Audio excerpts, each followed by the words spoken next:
വത്സല വത്സല ചെറുവത്തേരി ചൊവ്വൂര്. എനിക്ക് ഒറിജിനൽ മുസ്ലിം സ്ഥാപനം, അതിന് ഇപ്പൊ സുന്നികള് ജമാഅത്ത് എന്ന് പറയുന്നുണ്ട്. ഇതിൽ ഒറിജിനൽ ഏതാണ് മുസ്ലിംസ്, അതാണ് എനിക്ക് കൂടുതൽ അറിയേണ്ടത്.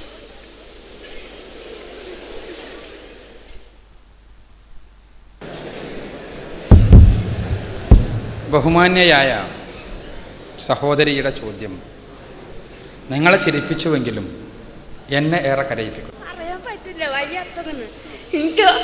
എനിക്കും എൻ്റെ മോനും മുസ്ലിംസ് ആവണമെന്ന് ഉണ്ട്, അത് ആഗ്രഹമുണ്ട്. അത് ഏത് വഴിയാണ് ഞങ്ങൾക്ക് കാട്ടിത്തരേണ്ടത്? അത് ഇവിടെ നിന്ന് ഞങ്ങൾക്ക് കാട്ടിത്തരണം.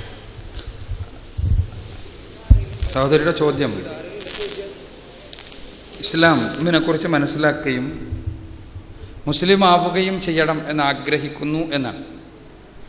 എന്നാൽ എന്താണ് ആവേണ്ടത്? എന്തുമല്ല ആകേണ്ടത്, മുസ്ലിമാണ് ആകേണ്ടത് എന്നാണ് അതിൻ്റെ ഉത്തരം.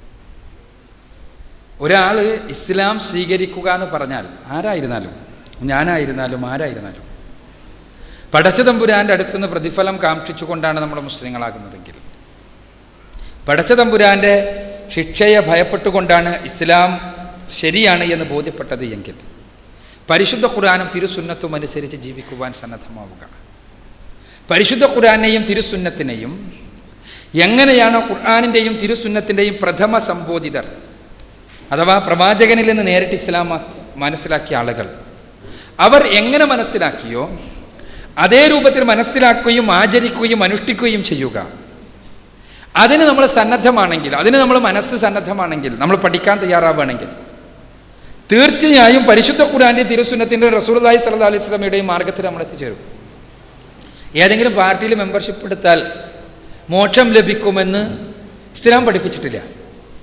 എന്നാൽ നമ്മൾ സ്വാഭാവികമായും ഇങ്ങനെ പരിശുദ്ധ ഖുർആനും തിരുസുന്നത്തും സലഫു സാലിഹുകൾ മനസ്സിലാക്കിയതുപോലെ മനസ്സിലാക്കി അനുഷ്ഠിച്ച് മുന്നോട്ട് പോകുമ്പോൾ ചിലപ്പോൾ നമ്മൾ സ്വാഭാവികമായും ഏതെങ്കിലും ഒരു ആൾക്കൂട്ടത്തിൽ ചെന്നപ്പെടും. അത് സ്വാഭാവികതയാണ്, അത് സ്വാഭാവികതയാണ്.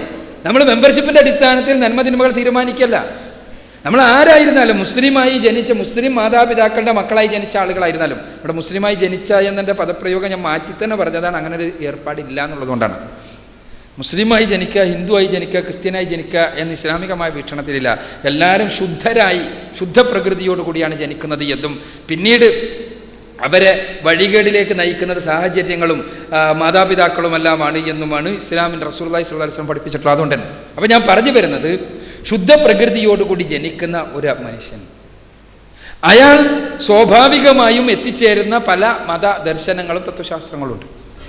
അയാൾ ചിന്തിച്ച് മനസ്സിലാക്കി പരിശുദ്ധ ഖുർആനും പ്രവാചക ചര്യയുമാണ് മോക്ഷത്തിൻ്റെ മാർഗമെന്ന് മനസ്സിലാക്കി കഴിഞ്ഞാൽ അവിടെ പരിശുദ്ധ ഖുർആനെയും തിരുസുന്നത്തിനെയും എങ്ങനെയാണോ സലഫുസാലിഹുകൾ, അതുകൂടി വിശദീകരിക്കട്ടെ, പ്രവാചകനിൽ നിന്ന് നേരിട്ട് മതം മനസ്സിലാക്കിയ ആളുകൾ, സഹാബത്ത് എന്ന് പറയും, പ്രവാചകൻ്റെ അനുചരന്മാർ എങ്ങനെയാണോ അനുഷ്ഠിച്ചത്, എങ്ങനെയാണോ മനസ്സിലാക്കിയത്, എങ്ങനെയാണോ കർമ്മങ്ങൾ ചെയ്തത്, എങ്ങനെയാണോ വിശ്വസിച്ചത്, അതേ രൂപത്തിൽ വിശ്വസിച്ച് അനുഷ്ഠിച്ച് കർമ്മങ്ങൾ ചെയ്തുകൊണ്ട് മുന്നോട്ട് പോയാൽ തീർച്ചയായും അവരെക്കുറിച്ച് പടച്ചോൻ പറഞ്ഞത് എന്താണ്? റളിയല്ലാഹു അൻഹും വറദു അൻഹു. അവരിൽ അള്ളാഹു സംതൃപ്തനായിരിക്കുന്നു, അള്ളാഹുവിൽ അവരും സംതൃപ്തരായിരിക്കുന്നു. അഥവാ പരസ്പരം പടച്ച തമ്പുരാന്റെ തൃപ്തിക്ക് വിധേയമായ ആളുകൾ, അതേപോലെ പടച്ച തമ്പുരാനെ സമ്പൂർണ്ണമായും തൃപ്തിപ്പെട്ട ആളുകൾ, അവർ എങ്ങനെ അനുഷ്ഠിച്ചുവോ ആ രൂപത്തിൽ അനുഷ്ഠിച്ചുകൊണ്ട് മുന്നോട്ട് പോയാൽ സ്വാഭാവികമായും നമ്മൾ ചിലപ്പോൾ ചില ആൾക്കൂട്ടങ്ങളിൽ എത്തിച്ചേരും. അത് സംഘടനയിലുള്ള മെമ്പർഷിപ്പ് അല്ല, മറിച്ച് ഈ രൂപത്തിൽ അനുഷ്ഠിക്കുന്നവരുടെ ആൾക്കൂട്ടം മാത്രമാണ് എന്ന് നമ്മൾ മനസ്സിലാക്കുക. ഞാൻ സൂചിപ്പിക്കുന്നത് ആരായിരുന്നാലും ബാധകമാണിത്. ഇപ്പോൾ പലപ്പോഴും പാർട്ടി മെമ്പർഷിപ്പിനെ പോലെ മതസംഘടനകളും മെമ്പർഷിപ്പിന് വേണ്ടി ആളെ കൂട്ടുവാൻ വേണ്ടി മത്സരിക്കുന്ന അവസ്ഥാവിശേഷമുണ്ട്. ഇസ്ലാമികമായ വീക്ഷണത്തിൽ പറഞ്ഞാൽ ഏതെങ്കിലും സംഘടനയിൽ മെമ്പർഷിപ്പ് എടുത്താൽ സ്വർഗത്തിൽ പോകുന്നു റസൂലുള്ളാഹി സ്വല്ലല്ലാഹു അലൈഹി വസല്ലം പഠിപ്പിക്കാത്തിടത്തോളം കാലം നമുക്ക് പറയാൻ നിർവാഹമില്ല. പക്ഷേ ഞാൻ പറഞ്ഞല്ലോ, ചില ഈ പരിശുദ്ധ ഖുർആനും തിരുസുന്നത്തും സലഫു സാലിഹുകളുടെ സഹാബിമാരുടെ എങ്ങനെ മനസ്സിലാക്കി ആ രൂപത്തിൽ മനസ്സിലാക്കി മുന്നോട്ട് പോയാൽ തീർച്ചയായും നമ്മൾ അതേപോലെ മുന്നോട്ട് പോകുന്ന ആളുകളുടെ കൂട്ടത്തിൽ എത്തിച്ചേരും. അത് മനസ്സിലാക്കുക. ഇവിടെ നമ്മൾ ചോദിക്കാനുണ്ട്. ആളുകൾ സ്വാഭാവികമായിട്ടും പല പാർട്ടിയുടെയും വക്താക്കൾ എന്ന് പറയുന്നവർ അവരുടേതായ ആശയങ്ങൾ അവതരിപ്പിക്കുമ്പോൾ ചോദിക്കുക, എവിടെ ഖുർആനിലെ ഈ ആശയം, എവിടെ പ്രവാചക ചര്യയിൽ? ആ പ്രവാചക ചര്യ മനസ്സിലാക്കിയ സലഫുസാലിഹുകൾ ഈ കർമ്മം എവിടെ അനുഷ്ഠിച്ചു? ചോദിക്കുക. ഇല്ല എന്നാണ് ഉത്തരമെങ്കിൽ ആ കർമ്മത്തിൻ്റെ കൂടെ നമ്മളില്ല. കാരണം സ്വർഗത്തിലേക്ക് പോകേണ്ട കർമ്മങ്ങൾ മുഴുവനും, വിശ്വാസങ്ങൾ മുഴുവനും, ആചാരങ്ങൾ മുഴുവനും, സ്വഭാവങ്ങൾ മുഴുവനും പ്രവാചകൻ സല്ലല്ലാഹു അലൈഹി വസല്ലം പഠിപ്പിച്ചു. അദ്ദേഹത്തിൽ നിന്ന് സഹാബത്ത് ഉൾക്കൊണ്ടുകൊണ്ട് ജീവിതത്തിൽ അനുഷ്ഠിച്ചു. അതുകൊണ്ട് സഹോദരിയോട് പറയാനുള്ളത്, ഖുർആനിലേക്കും തിരുസുന്നത്തിലേക്കും മടങ്ങിപ്പോവുക. ഖുർആന്റെയും തിരുസുന്നത്തിൻ്റെയും ആശയം അനുസരിച്ച് ജീവിക്കാൻ പരിശ്രമിക്കുക. അവിടെ സംഘടന എന്നുള്ളതിനേക്കാൾ അധികം ആദർശത്തിൽ അധിഷ്ഠിതമായി ജീവിതം നയിക്കാൻ പരിശ്രമിക്കുക. അതാണ് മോക്ഷത്തിൻ്റെ മാർഗം എന്നുള്ളത്.